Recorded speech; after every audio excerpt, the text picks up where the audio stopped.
Am I wrong for telling my mom she's dead to me if she mentors my bully? So my 60 male mom, 40s, is a teacher at my school. Our school has a special elective you can take, which is being a teacher's aide during your elective period. It's most likely stuff grading papers for them, making copies, mentoring, etc. It's pretty much always just the teacher's favorite student at the time. I found out at the beginning of the semester that my mom chose Dave, 17 male, to be her TA. Dave has made my life a living nightmare since middle school. He has bullied me mercilessly, both physically and emotionally, since 6th grade. I don't want to get into everything he's done to me, but everyone is fully aware of it, including the school and my parents.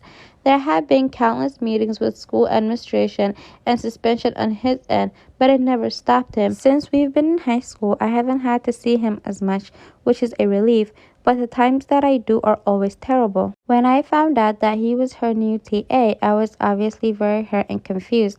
I asked her why she wanted to spend extra time with someone who made my life so terrible. She said that she had him in one of her classes and that he really isn't such a bad kid, but he has a really terrible home life that she can't tell me about that makes him act out. For the record, my mom has always had a soft spot for kids who come from bad homes.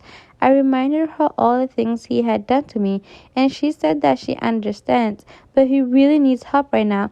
I told her I get that, but why does it have to be you?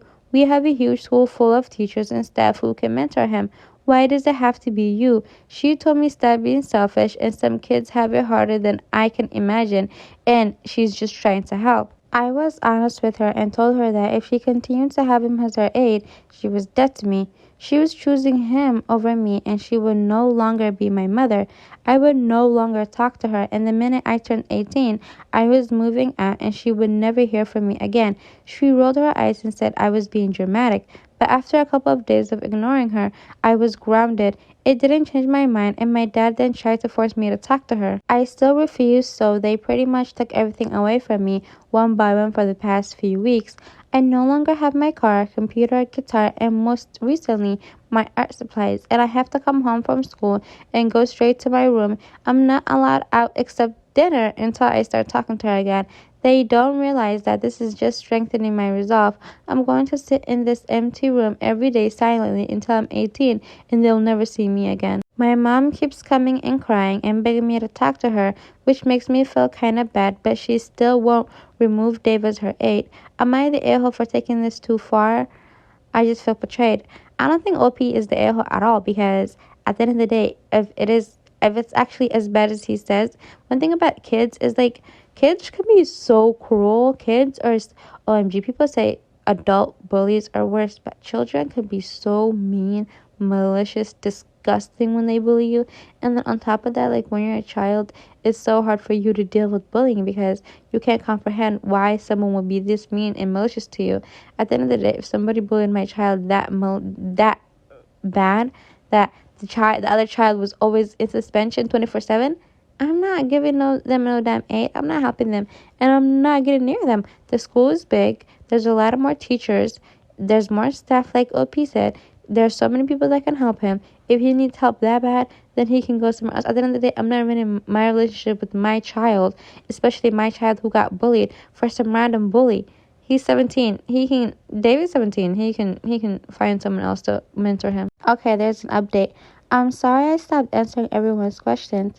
I just kind of freaked out when this blew up out of nowhere, and I almost deleted it a few times because I was scared someone at school would see it and recognize me.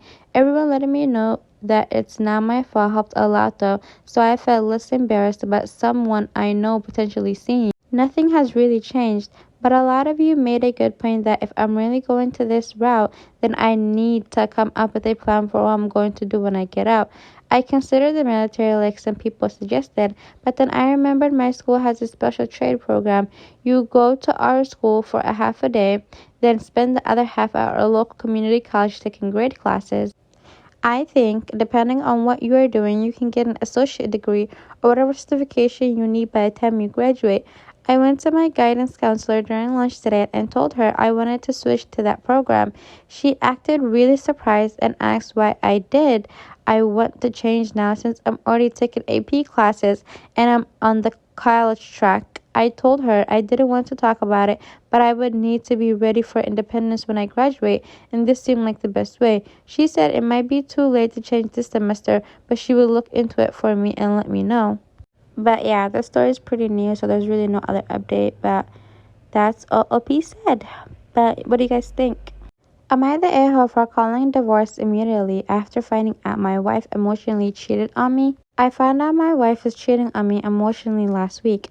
I found it through a notification when she was in the shower. We are both 33 and married for 6 years. In my eyes, everything was good. Funny how one can hide their betrayal without other party noticing. I confronted her right away and told her to open the phone to show me the messages. She refused first but gave up after I told her we were getting a divorce. The texts were not that old and there were not many. It was obvious most of them were deleted. I asked her questions about the affair. Why? Who? Where? How? I will not go into details as I want to stay anonymous, but I was trickle truth in the end. She got caught and trickle truth me. What does trickle truth mean? Every day I learn something new from this app. I do not believe her and what she said about the extent they went. At the beginning of our relationship, I made it very clear that cheating in any form is a relationship ender. I told her to get a lawyer because we are getting divorced. She asked for marriage counseling, promised to change, and even make her life completely dependent on me. Leave the job, not leave the house, and give me all of her digital devices. I told her where marriage counseling would help us before she decided to have an affair. We could go to marriage counseling and solve the problem there by talking whichever problem she had. Instead, she went on to have an emotional affair and made sure to actively hide things from me by deleting text and trickle truthing. I reminded her my boundaries and what I told her about them in the beginning of the relationship. I will hand the divorce papers to her this month, and she's telling me to reconsider. Am I the a-hole in this situation? OP is definitely not the a-hole, first and foremost.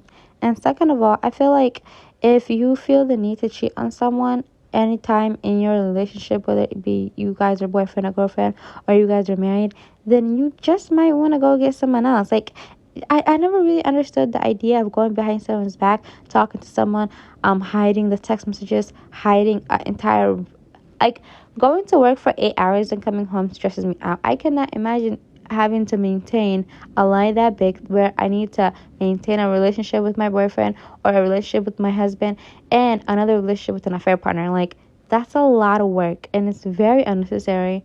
I don't know. Personally, I can never be a cheater because I'm just too damn lazy for any of that. And I just feel like cheating is such a betrayal because obviously this is just an emotional affair, which is obviously even worse. Not even worse, but physical and emotional affair are both nasty work. At the end of the day, it's just really nasty. It's so sad. It's so ghetto and ratchet. Some people just have no morals and they have no dignity and they have no pride because at the end of the day, if you had any ounce of dignity, you would respect yourself and not have an affair.